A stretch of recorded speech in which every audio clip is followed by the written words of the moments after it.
Assalamualaikum warahmatullahi wabarakatuh. Selamat siang semuanya teman-teman. Selamat datang kembali di channel kesayangan kita, channel Ilo Ekstrim. Dan dimanapun teman-teman berada, semoga teman-teman selalu dalam keadaan sehat walafiat tanpa kekurangan satu apapun. Amin amin ya robbal alamin. Di kesempatan siang hari ini kami akan membawakan satu kisah request nih ya dari teman-teman semua. Banyak yang request minta untuk kelanjutan dari Cak Kentir ya, petualangan Cak Kentir. Wow. Dan kali ini kembali nih duet maut antara Iblis Katon dengan Nasura 2101 dengan karya yang luar biasa. Tapi sebelum kita masuk ke dalam kisahnya, kami ingin mengucapkan terima kasih kepada seluruh teman-teman yang sudah selalu setia hadir setiap harinya, yang sudah selalu setia mendukung channel kami. Karena teman-teman lah, kami selalu bersemangat berkarya di setiap harinya. Yuk, nggak pakai berlama-lama lagi ya, nggak pakai berbasa-basi lagi deh. Langsung aja kita masuk ke dalam kisahnya. Mode horor on. Sugihan jual kembang di makam desa.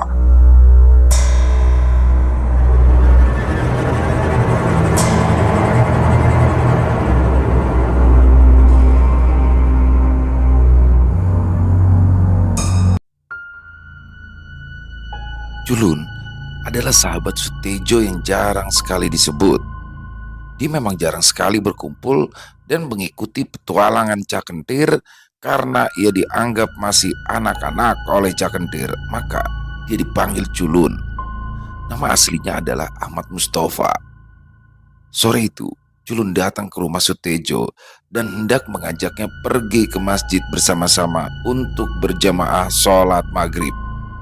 Namun Julun sangat terkejut sekaligus merasa aneh karena Sutejo sedang tertidur. Loh, tumben Tejo tidur jam segini, udah biasanya. Karena tidak mau mengganggunya, Julun pun pada akhirnya tidak membangunkan Sutejo. Bangunkan saja, Le. Dia sudah tidur dari semalam, ucap ayah Sutejo. Hah? Tidur dari semalam? Yang benar saja, batin Julun bingung. Kami juga tidak tahu apa yang terjadi padanya. Biasanya pagi-pagi kalau kami bangunkan, dia juga pasti segera bangun. Tapi hari ini dia tidak mau bangun, ibunya Tejo menambahkan. Iya, Le, kami juga membangunkannya tadi buat makan, tapi dia juga tidak mau bangun. Sang ayam menimpali lagi. Julun sempat garuk-garuk kepala. Benar-benar aneh ya, Tejo kan gak pernah tidur selama ini. Kok bisa sehari semalam gak bangun-bangun? Taurung, Julun pun akhirnya masuk kembali ke kamar Tejo dan berusaha membangunkannya. Jo, bangun Jo, sudah mau maghrib ini. Ayo ke masjid yuk, ucap Julun dengan suara agak keras sambil mendorong pelan tubuh Tejo. Tapi sepertinya apa yang dikatakan oleh orang tua Tejo benar adanya. Tejo tidak mau bangun, dia sama sekali tidak terusik. Kok aneh ya? Biasanya Tejo kan gampang dibangunin. Kok ini ndak mau bangun? Menggeliat pun enggak. Julun lagi-lagi menggaruk kepalanya yang tidak gatal karena penasaran. Julun lalu mengambil air. Ia membasuh wajah Tejo, tapi Tejo tetap tidak bereaksi. Julun semakin penasaran. Masa iya orang tidur sampai diraupin dia bangun-bangun? Julun yang juga kentir akhirnya menyiramkan air itu ke muka Tejo, tapi tetap saja Tejo tidak bereaksi sama sekali. Ia tetap pulas tertidur. Entah mengapa kini Julun malah jadi merasa semakin aneh. Tapi Taurung ia pun lalu meninggalkan Tejo begitu saja dan segera bergegas pergi ke masjid karena azan maghrib sudah berkumandang. Saat Julun berada di masjid, dia juga tidak bertemu dengan Kentir yang lain, Warli, Yanto, dan Puji. Wah, kok aku punya firasat buruk ya atas ketidakhadiran mereka? Jangan-jangan Julun menutup mulutnya, lalu menapui mulutnya sendiri dan bergegas meninggalkan masjid. Ia tidak langsung pulang, tapi langsung menuju ke rumah Puji, kemudian ke rumah Warli, dan ke rumah Yanto. Ketiganya ternyata juga mengalami hal yang sama. Mereka semua sedang tertidur dan tidak bisa dibangunkan. Julun mulai berpikir keras. Apa yang sebenarnya terjadi sama mereka ya? Tidak mungkin juga mereka ngerogoh sukmo bareng tapi tidur di rumah masing-masing. Tapi dari keterangan keluarga, waktu tidur mereka itu hampir bersamaan. Sambil berpikir, Culun berjalan. Ia tidak menyadari bahwa langkah kakinya tanpa ia sadari menuju ke arah yang berbeda. Ia berniat untuk pulang, tapi justru ia melangkah ke arah yang berlawanan. Dan saat ia tersadar, tiba-tiba dia sudah nyungsep. Kakinya terantuk batu nisan hingga membuatnya terjatuh dan nyungsep mencium tanah kuburan. Geragapan, Culun bangkit. Untuk sesaat ia celingukan. Saat sadar, ia ternyata sudah berada di area kuburan Ngijo, salah satu kuburan kuno yang ada di desa Keramat yang konon katanya banyak kuburan raja-raja zaman dulu yang tidak diberi nama. Menyadari jika dirinya sudah berada di kuburan, Culun lari sifat kuping meninggalkan tempat itu. Beberapa kali ia harus terjungkal karena terantuk penanda makam. Ia langsung bangkit dan kembali berlari. Ia tidak lagi memperdulikan keningnya yang benjol karena kepalanya sempat terantuk penanda makam. Culun juga tidak sadar jika pelipisnya sudah berdarah. Culun terus saja berlari tanpa memperdulikan apapun. Panik, Culun pun terus berlari hingga tanpa sadar tubuhnya menabrak seseorang hingga dirinya sendiri terjengkang. Begitupun orang yang ditabraknya. Asuk, 4 orang yang ada di hadapannya. Culun buru-buru bangkit dan membantu laki-laki tua itu untuk berdiri. Maaf, benar-benar mohon maaf, Mbah. Ucap Culun memohon maaf. Kowe ki ngopo? Kok melayu sifat kuping rarudalan? Ucap laki-laki itu bertanya. Untuk sesaat Culun membeku begitu mendengar suara laki-laki itu. Matanya memindai laki-laki yang ada di hadapannya dari ujung kaki sampai ujung rambut. Ditanya bukannya menjawab, malah melotot koyok ngeliat hantu. Lanjut laki-laki itu mencoba menyadarkan Culun. Mbah Sono, jawab Culun geragapan. Lah iya, aku ini Mbah Sono. Kamu pikir aku ini siapa? Pacarmu? Main tabrak aja, jawab Mbah Sono tanpa kesal. Sejenak kemudian, Mbah Sono tampak melunak demi melihat keadaan Culun yang kacau dan tampak linglung. Kowe nyapo? Kok iso koyo ngono kuwi? Tanya Mbah Sono penuh selidik. Culun masih nampak bingung. Sejenak kemudian, ia lalu menjatuhkan bobotnya ke tanah sambil bernafas terengah-engah. Mbah Sono akhirnya ikut duduk di samping Culun. Ia tidak berucap sepatah kata pun. Dengan sabar, ia menunggu si Culun yang sedang mengatur nafasnya. Begini Mbah, tadi saya itu ke rumah Tejo untuk ngampiri dia agar bisa ke masjid bareng. Tapi si Tejo itu masih tidur. Dan anehnya kata orang tuanya itu dia sudah tidur sejak kemarin malam. Nah pas saya bangunkan, dia tidak mau bangun atau tepatnya tidak bereaksi. Bahkan sampai saya siram pakai air pun dia tetap tidak bereaksi. Dengan berapi-api, Culun mulai menceritakan tentang apa yang dialaminya. Kemudian dari rumah Tejo, saya pergi ke rumah Puji, Warli, sama Yanto. Dan mereka ternyata mengalami hal yang sama Mbak. Lanjut Culun. Saya juga melakukan hal yang sama seperti yang saya lakukan pada Tejo. Membangunkan mereka, tapi mereka tidak mau bangun. Bahkan saya juga siram pakai air, tapi mereka nggak bereaksi sama sekali. Culun masih dengan antusiasnya menceritakan kondisi teman-temannya. Masa hanya karena hal itu kamu lari tunggang langgang sampai palamu benjol dan berdarah-darah, terus nabrak ke aku Lun? Tanya Mbah Sono keheranan. Oh enggak Mbah, tentu saja tidak, jawab Culun yang baru sadar bahwa dirinya benjol dan berdarah pelipisnya. Ia mencoba meraba keningnya yang terasa nyeri, dan memang benar ada benjolan di sana. Lalu ia mengusap pelipisnya di telapak tangan, membekaslah darah segar. Saya tadi itu jalan pulang dari masjid sambil memikirkan kondisi teman-teman saya Mbah.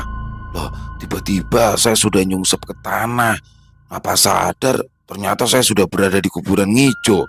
Saya takutan langsung lari tunggang langgang Mbah.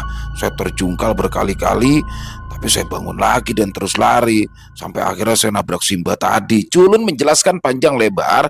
Mbah Sono pun nampak manggut-manggut. Apa mungkin ya ada hubungannya dengan petualangan mereka jualan kembang? Ucap Mbah Sono lirih, seolah berbicara pada diri sendiri. Tapi karena suasana lengang, suara Mbah Sono didengar dengan jelas oleh Culun. Jualan kembang, Mbah? Tanya Culun tidak percaya. Ya, 2 hari lalu mereka jualan kembang di kuburan hijau, jawab Mbak Sono menegaskan. Culun melongo tidak percaya. Teman-teman saya jualan kembang di kuburan hijau 2 hari yang lalu, tanya Culun lagi karena ingin menegaskan jawaban Mbak Sono. Ya, jawab Mbak Sono santai. Lah, terus apa hubungannya jualan kembang di kuburan sama tidur, Mbah? Tanya Culun makin bingung. Ya jelas ada. Lawang jualan kembangnya itu sama demit. Bisa saja mereka diculik sama demit-demit itu atau penunggu di sana. Dan kali ini keterangan Mbak Sono membuat Culun tercengang. Jualan kembang sama demit. Wah, Mbak Sono ini ada-ada aja.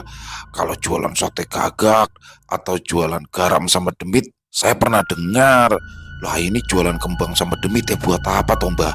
Memangnya demit itu butuh kembang? Culun memberondong Mbak Sono dengan banyak pertanyaan.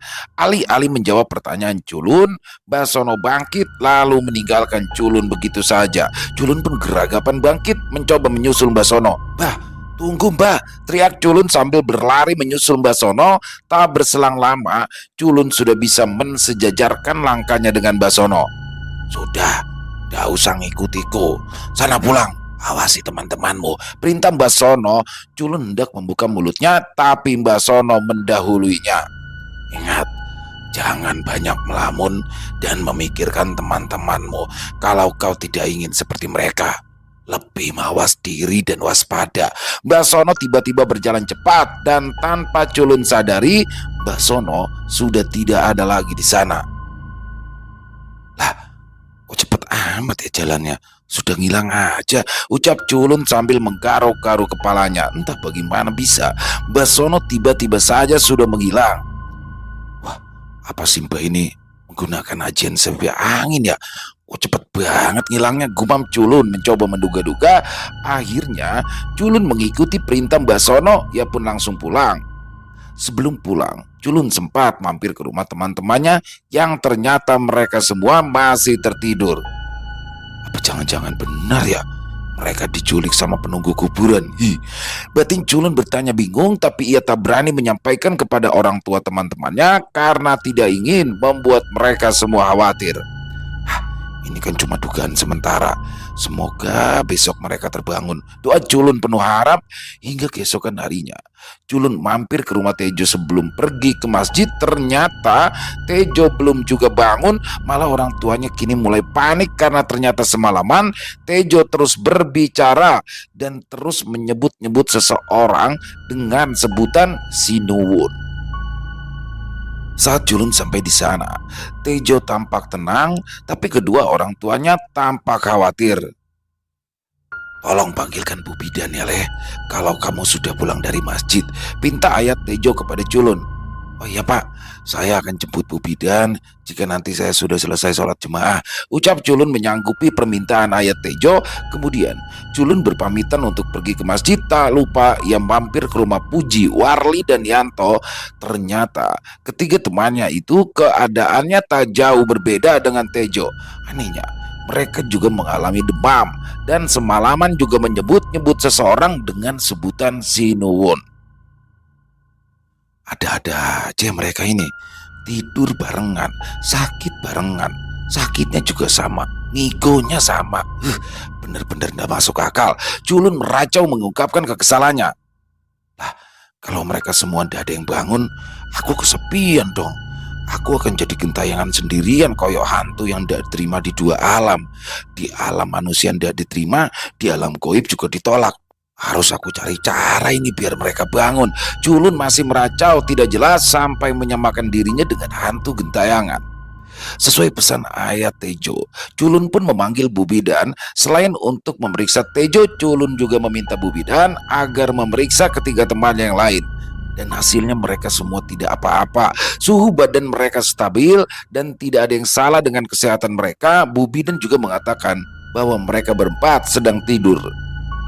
Nah, pertanyaannya, mengapa mereka semua tidak bisa dibangunkan?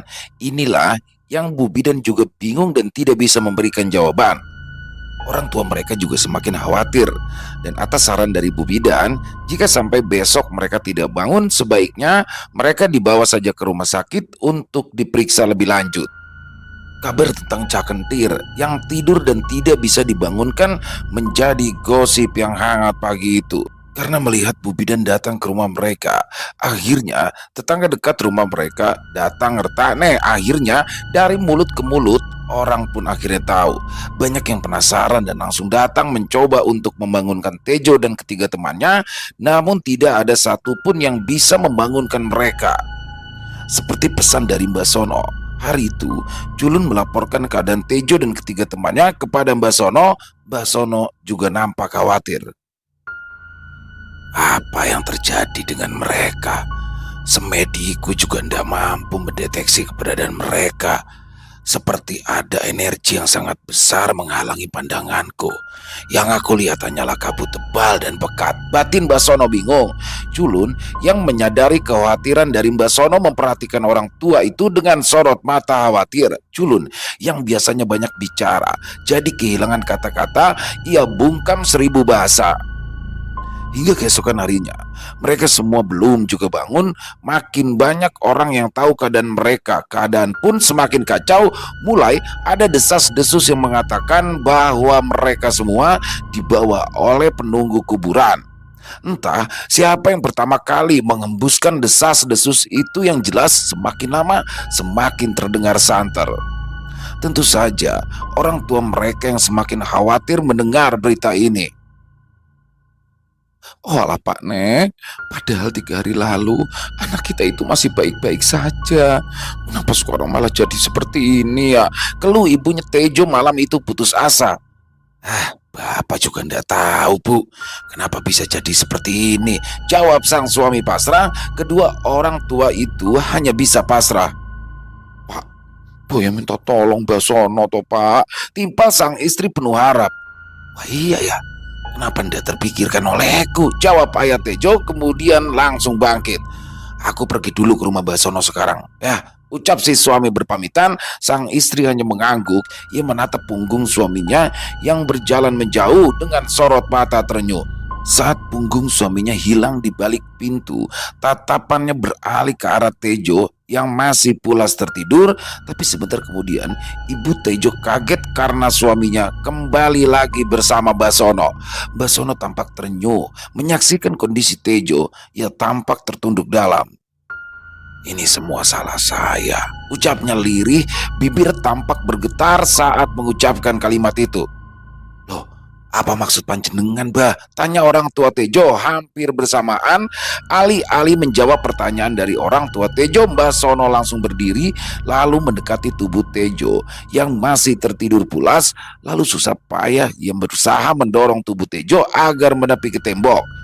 Orang tua Tejo yang penasaran mula-mula hanya saling pandang tidak mengerti, tapi menyaksikan Mbak Sono yang kepayahan, akhirnya mereka pun mencoba membantu. Dan saat tubuh Tejo sudah menepi ke tembok, Mbak Sono menyingkap kasur dan mata kedua orang tua Tejo membulat sempurna dengan sorot mata tidak percaya. Di bawah kasur mereka menemukan tumpukan uang yang sangat banyak serta sebatang emas murni yang cukup besar. Ibu Tejo menutup mulutnya yang masih menganga, menatap penuh tanya pada tumpukan uang yang ada di bawah kasur Tejo.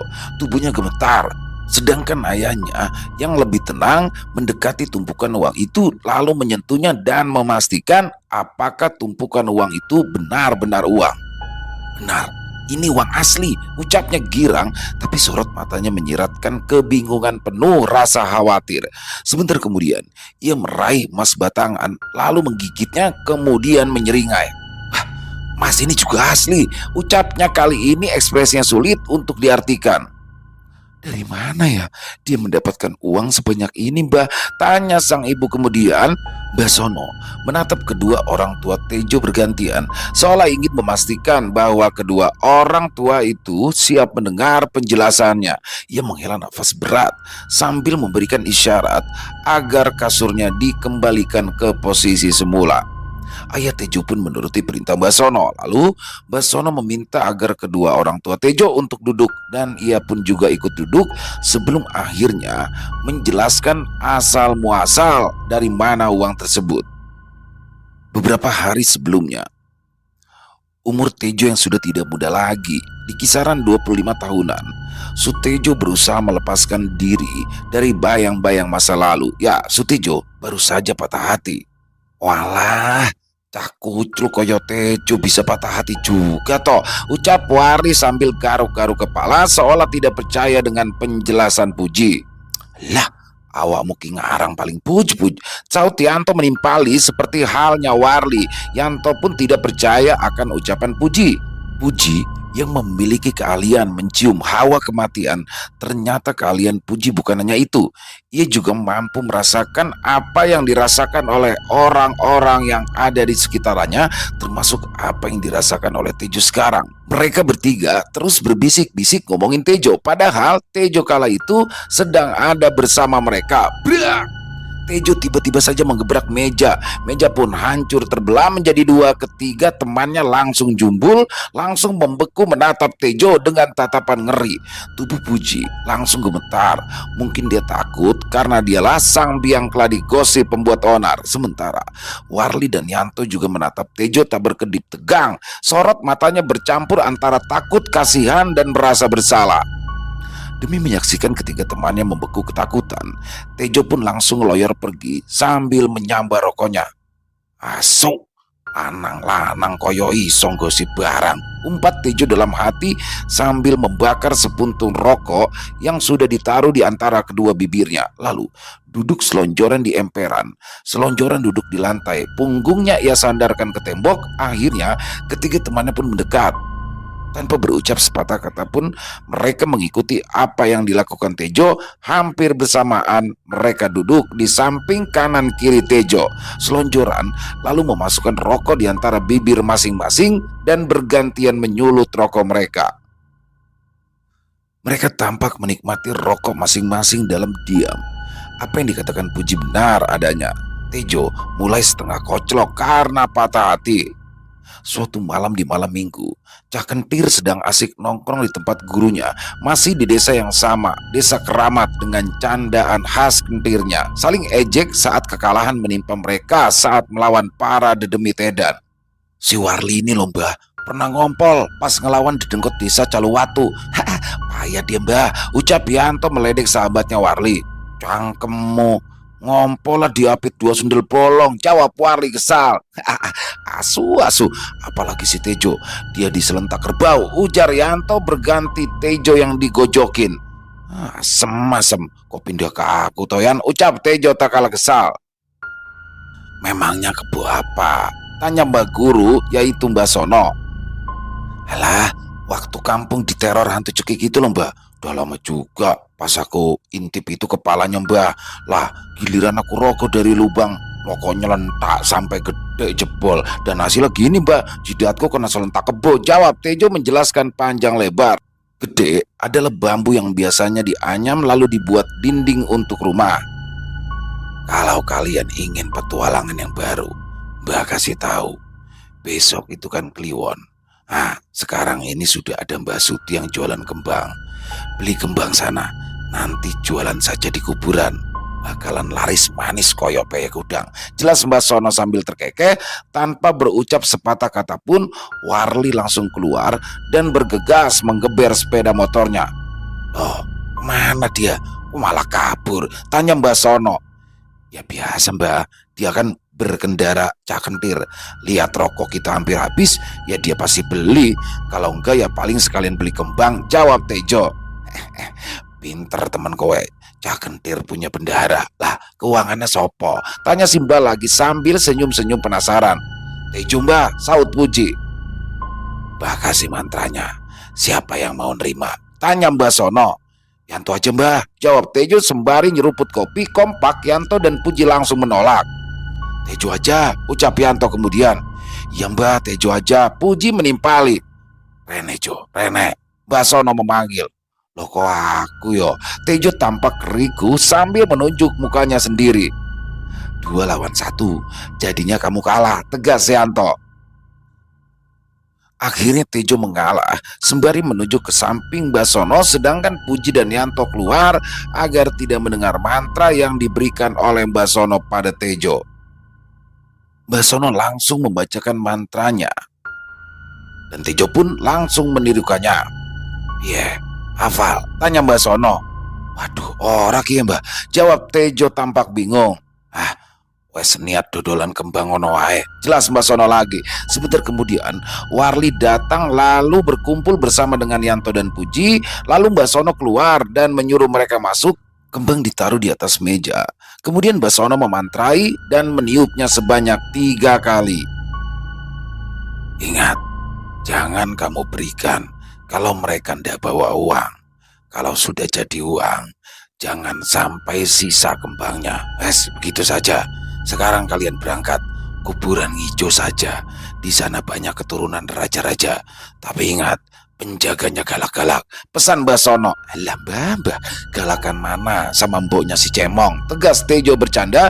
Kemudian mereka berempat pamitan. Setelah itu berlalu pergi dan diikuti oleh ketiga temannya.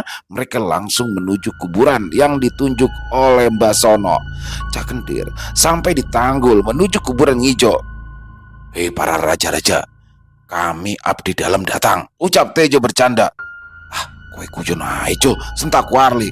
Alah, kan mereka semua wes mati toh, saut Tejo selengean. Assalamualaikum, ya mayit, ya ahli kubur, ya ahli, teriak Tejo di depan gerbang. Cocotmu pancen lamis Jojo, umpat Yanto sembari mengeluarkan kembang dan nampan bulat dari seng. Lalu ketiganya yaitu Warli, Yanto dan Puji bersila berjejer tepat di depan pintu masuk area pemakaman. Lalu terakhir disusul Tejo yang ikut bersila. Nampan bulat sudah berisi kembang penuh sampai menumpuk. Keempatnya lalu duduk berjejer ke kanan memenuhi Tanggul. Semuanya diam hampir 10 menit. Jo, ucap Warli. Ya, diem, timpal Yanto. Lah, memang suruh ngapain? Jawab Tejo. Pletak. Tiba-tiba kepala Tejo dipukul oleh Yanto. Asem, rumah sakit yo, celetuk Tejo. Lo ngapain? Jawab Warli. Jahit palaku, tegas Dirjo. Asem, mantra Jo. Mantranya baca dulu, tegas Puji. Loh, iya, mantra yo. Tapi mantranya gimana tadi? Aduh, aku lupa, tegas Dirjo. Teriak ketiganya berbarengan. Pada akhirnya mantra pun dibaca oleh Tejo dan ketiga temannya pun mendengarkan dengan seksama. Loh, sepertinya bukan itu mantranya. Tadi ada rembulan-rembulannya gitu, kok sekarang gak ada? Tanya Yanto.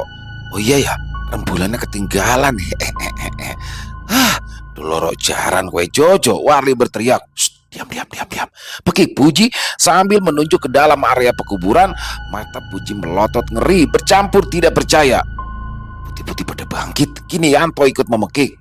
Walah, kok demit kasta rendahan yang muncul ya? Timpal Tejo mengeluh. Ia nampak kecewa. Diam. Sudah pada mendekat. Puji mulai menggigil ketakutan.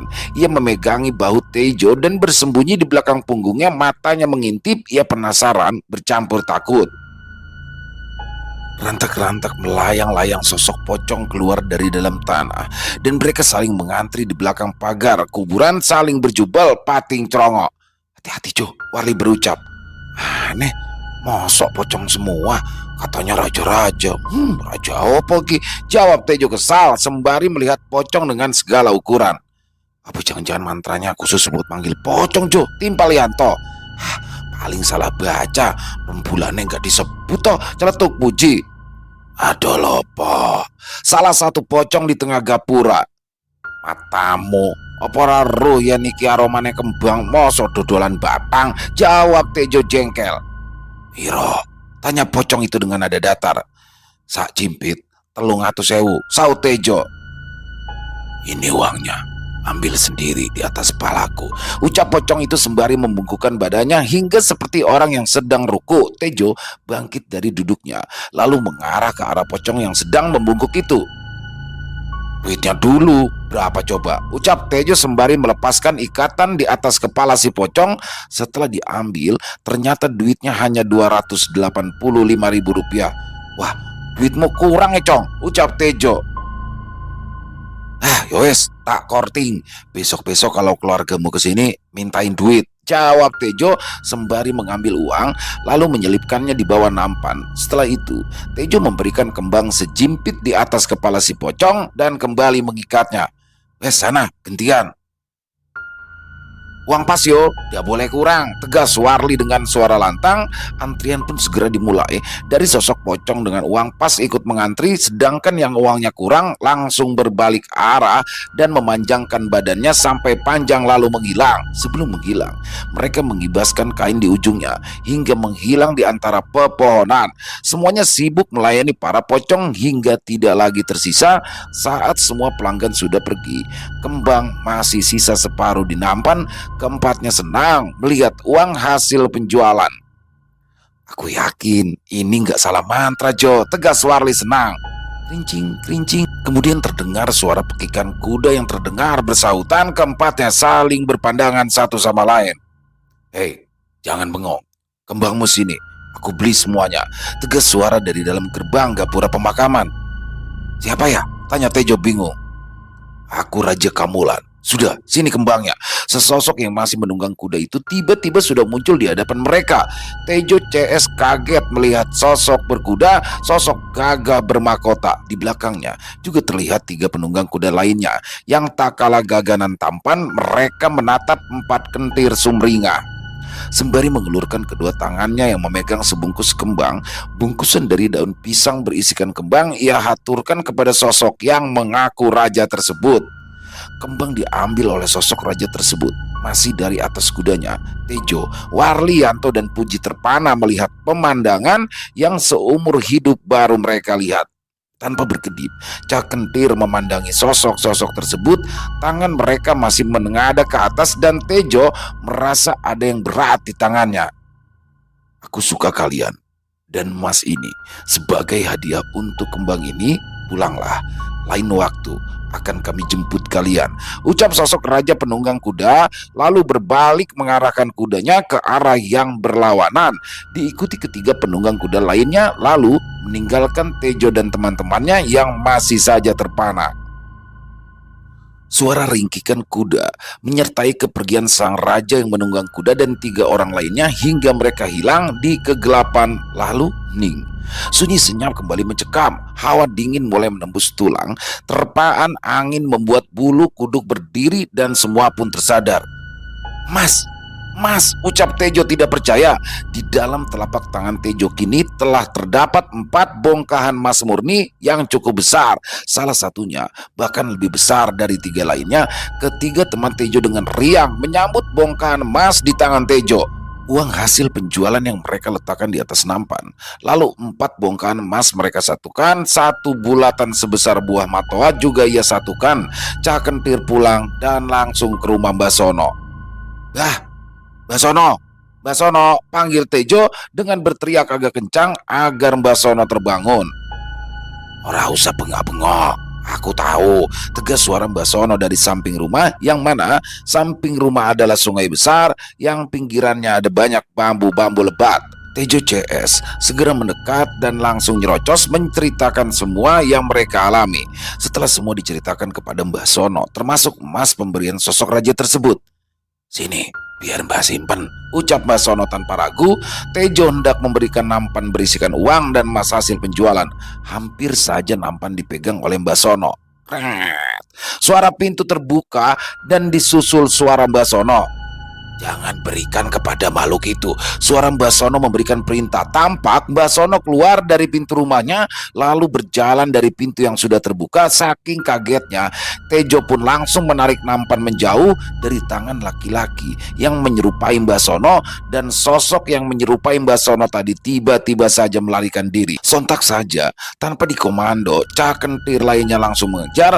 Puji yang kebetulan paling dekat dengan makhluk tersebut melompat menerkamnya dan bruk. Tubuh Puji malah terjerembab jatuh ke tanah dengan tangan memegangi kaki makhluk yang menyerupai Mbak Sono yang hendak kabur itu. Bersama dengan itu, tiba-tiba saja, bruk, suara benda jatuh ke tanah. Sosok makhluk yang menyerupai Mbak Sono pun diseret oleh Puji, Yanto, dan Warli, lalu membantu hingga menindih dan menahan badan sosok yang menyerupai Mbak Sono. Biar gue tangkap, ucap Basono yang baru saja keluar dari dalam rumah. Sementara sosok yang menyerupai Basono yang ditangkap oleh Cak Kentir berubah menjadi hitam legam, berbulu dan berbau apek. Asu, genderuwo, teriak Tejo sembari memberikan nampan kepada Basono yang baru keluar dari pintu. Des, tendangan telak mengenai kepala si genderuwo. Sosok genderuwo itu berteriak kesakitan. Suara teriakan genderuwo melengking menggema memecah kesunyian malam yang sepi hingga berubah menjadi gaduh. Beberapa kali pukulan dan tendangan juga dengkul Tejo dihantamkan bertubi-tubi ke tubuh genderuwo, sementara kaki Tejo menekan leher bagian belakang dari si genderuwo. Kawan-kawanku, tiba-tiba sebuah suara menggema dari kegelapan membuat semuanya terdiam saling mencari arah sumber suara. Jelek. Sosok besar tinggi muncul dari gelapnya pinggiran kali. Wah, Maskin Marioto, teriak Tejo melihat sahabatnya si Raja Genderuwo. Ya kawanku, jawab Maskin Marioto sembari berjalan pelan ke arah Tejo, masih menahan cengelnya Genderuwo yang menyerupai Basono tadi. Kamu lupa kawanku, itu Firly, tegas Mas Marioto. Firly anakmu, teriak Tejo dengan senyum bahagia. Maskin Marioto membalas dengan anggukan. Des, lepaskan Des, ini anak Maskin Marioto, Raja Genderuwo di Kalimati. Tejo menjelaskan kepada kawan-kawannya. Walah, sambut Warli. Basono, ngapuranan anakku, ucap Maskin Marioto menyapa Basono. Ya, keluargamu gimana? Sehat, balas Basono. Baik Basono, balas Maskin Marioto santun. Sana, ngapain kamu kelayapan? Salim dulu sama Basono dan Tejo CS, perintah Maskin Marioto kepada anaknya. Maafkan aku, ucap Firly sembari salaman kepada Tejo dan kawan-kawannya. Terima kasih kawanku, aku pulang. Ingat, ada sesuatu besar yang sedang mengincar kalian, tegas Maskin Marioto sebelum pergi. Siap Maskin, sampean juga hati-hati, titip salam buat yang lainnya, teriak Tejo. Singkat cerita, sebelum uang dibagikan, terlebih dahulu harus diinapkan selama 1 atau 2 malam sebelum nantinya dibelanjakan. Kemudian emas dibagikan satu-satu kepada Cak Kentir. 4 bulat emas diterima satu persatu oleh Cak Kentir untuk disimpan oleh masing-masing. Semua pulang ke rumah masing-masing karena subuh sudah menggeser malam. Sesampainya di rumah, Tejo pun langsung membaringkan tubuhnya di pembaringan. Tejo meletakkan emas dan semua uang hasil menjual bunga di kuburan di bawah bantal. Beberapa saat kemudian, Tejo terlelap. Namun, baru beberapa saat ia terpejam. Suara desiran angin terdengar kencang, seolah ia sedang berada di alam liar. Suara desiran angin terdengar jelas, dingin, menyegarkan, dan ketika ia membuka mata, betapa terkejutnya Tejo melihat hari sudah terang. Ia melihat hari benar-benar sudah siang. Lalu ia bangkit dan terduduk, melihat ke kiri dan kanan, heran dengan tempat yang ia lihat terasa asing. Nengen, dia kuiki, lirik Tejo berucap bingung. Tembok lawas bercat putih keluwus. Tejo langsung berdiri berjalan memutari area tersebut. Saat ia melihat ada seseorang lewat, Tejo tidak menyia-nyiakan kesempatan itu. Pak, tunggu Pak, teriak Tejo tepat di depan pintu seukuran manusia. Tejo berdiri di depan pintu, ia melihat halaman yang luas. Betapa kagetnya saat matanya menangkap sosok penunggang kuda yang ia rasa ia pernah bertemu. Tejo mencoba mengingat-ingat. Wah, itu penunggang kuda di kuburan ngijo. Pekik Tejo tidak percaya. Wes teko kene, sambut lelaki penunggang kuda yang semalam membeli bunga kepada Tejo di kuburan ngijo dan juga batangan emas. Sini, ucap penunggang kuda sembari mengayunkan tangan memanggil Tejo agar mendekat. Tejo hanya menurut saja meski langkahnya tampak ragu-ragu. Tolong berikan pakaian dan kasih tanda pengenal sebagai abdi dalam, tegas penunggang kuda kepada laki-laki yang tadi ditanya oleh Tejo. Sendiko dawu sinuwun, ucap beberapa abdi yang ditunjuk oleh si penunggang kuda. Tejo lalu dibawa ke dalam keraton yang mewah. Ia pun lalu diberikan pakaian dan diminta mengganti pakaian dengan pakaian abdi dalam dengan selendang berwarna putih yang dikalungkan di leher. Ia diajak berbincang oleh abdi yang mendandaninya. Tejo diberitahukan kebenarannya.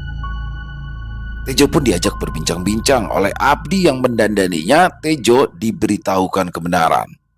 Nanti kalau kamu manggil atau menghadap harus sopan, lakun dodo, nyembah, dan tidak boleh kamu pandang matanya, menunduk lebih bagus. Panggilnya Sinuwun, jangan yang lain. Kamu beruntung memakai selendang putih. Berarti itu kamu akan dekat dengan Sinuwun dan selalu menemaninya. Jangan sembarangan ngomong. Paham pesan abdi tersebut? Ya Pade, paham. Setelah selesai memakai pakaian abdi, Tejo lalu diajak keluar. Lalu di sebuah aula yang luas, mewah dan sejuk terlihat banyak abdi dan punggawa serta beberapa orang yang Tejo kenal. Di Warli, teriak Tejo yang juga ada di aula membuat semua orang tertuju padanya. Shh. Warli menjawab dengan jari menghadap ke atas di depan mulutnya, memberikan isyarat kepada Tejo untuk diam. Selain Warli, di sana juga ada Puji dan Yanto yang memakai seragam yang sama. Rupanya mereka telah dijemput sebelum Tejo hingga sudah memahami tata krama. Begitulah, empat kentir telah berpindah alam tanpa sadar omongan sang raja bahwa sang raja menyukai mereka dan akan menjemputnya suatu ketika nanti. Telah raja buktikan, sang raja telah menjemput empat kentir dan dibawanya ke alam mereka. Begitupun ucapan Mas Gen Marioto telah pun menjadi kenyataan bahwa akan ada sesuatu yang lebih besar mengincar mereka berempat. Sayang, empat kentir tidak menyadari bahwa mereka telah diculik dan telah dibawa ke alam goib. Mereka tidak tahu bahwa di dunia nyata keluarga mereka menunggu dengan penuh rasa khawatir karena raga mereka yang tertidur pulas dan tidak bisa dibangunkan. Segala daya upaya telah dilakukan oleh Mbah Sono dan keluarganya untuk membangunkan Tejo, Warli, Puji, dan Yanto, tapi belum juga membuahkan hasil. Sementara Mbah Sono juga belum mampu mendeteksi di mana keberadaan mereka. Semedinya selalu saja gagal, seolah Mbah Sono dikirim pulang tanpa hasil. Yang Mbah Sono saksikan selalu saja hanya kabut tebal dan pekat. Lalu sampai kapan mereka akan tetap tertidur, hanya Tuhan yang tahu. Selesai. Wow, luar biasa. Kisah Cah Kentir selalu mengocok perut. Dan terima kasih kepada Nasura 2101 dan juga Iblis Katon ya, kolaborasi luar biasa, menghadirkan karya-karya yang luar biasa. Dan pada kali ini itulah, kan biasa kemarin dia jual garam, sekarang jual kembang. Ada-ada aja nih Cah Kentir ini nih. Ya, pengalamannya di dunia goib ya akhirnya ya. Overall kisahnya keren banget ya teman-teman, dan semoga saja kisah barusan bisa menghibur teman-teman semua, khususnya para pecinta penikmat horor misteri ya, lebih khususnya lagi kepada para subscriber channel Ilo Extreme. Mari kita ambil hikmahnya yang baik-baik saja dari kisah barusan dan kita buang yang buruk-buruknya. Sekali lagi kami ucapkan terima kasih kepada Mas Katon ya dan juga Nasura 2101. Ditunggu lagi untuk kisah-kisah terbaik selanjutnya. Dan silakan buat teman-teman yang mungkin punya pendapat lain, yang mungkin punya komentar lain, bisa menuliskannya di dalam kolom komentar ataupun hanya sekedar saling menyapa. Silakan, insya Allah kami akan membalasnya satu persatu. Buat teman-teman yang suka dengan kisah barusan bisa diklik tombol like-nya, tombol jempolnya ya. Boleh juga dong di-share link videonya ini ke teman-teman yang lain ataupun saudara-saudaranya agar juga ikut merasa terhibur. Dan buat teman-teman yang baru bergabung di channel ini atau sudah lama bergabung ya, tapi lupa nih belum klik tombol merah subscribe-nya, yuk diklik ya tombol merah subscribe, jangan lupa lonceng notifikasinya dinyalakan agar teman-teman selalu mendapatkan notifikasi dari konten-konten yang akan kami upload selanjutnya. Untuk channel Ilo Extreme, sementara waktu kami upload sehari 2 kali ya, seperti hari ini di siang hari jam 12 siang dan nanti malam di jam 7 malam kami akan upload lagi. Apabila nanti ada perubahan, kami akan mengabari teman-teman. Dan teman-teman mungkin yang punya kisah horor misteri yang diangkat dari kisah nyata, yang berdasarkan pengalaman pribadi, apabila mungkin berkenan dibawakan di channel kami, silakan bisa mengirimkannya ke nomor telepon yang ada di bawah sini. Dan bebas, dalam bentuk tulisan boleh, dalam bentuk rekaman suara boleh, senyamannya teman-teman aja. Dan buat teman-teman yang sudah mengirimkan kisah, kami ucapkan terima kasih yang sudah mengirimkan kisah tapi belum sempat dibawakan. Harap bersabar ya, karena harus melalui proses penggarapan terlebih dahulu. Di akhir kata, saya Ilo mengucapkan permohonan maaf apabila dalam pembawaan kisahnya barusan ada kata-kata saya yang salah ataupun ada kata-kata saya yang mungkin kurang berkenan di hati teman-teman. Saya mohon dibukakan pintu maaf yang seluas-luasnya. Sampai berjumpa lagi di konten-konten kami selanjutnya yang pasti tidak kalah ngerinya, yang pasti tidak kalah seramnya. Masih bersama saya Ilo di channel Ilo Extreme. Salam sehat, sukses selalu untuk kita semua. Jangan lupa bahagia tapi jangan pura-pura bahagia. Wassalamualaikum warahmatullahi wabarakatuh.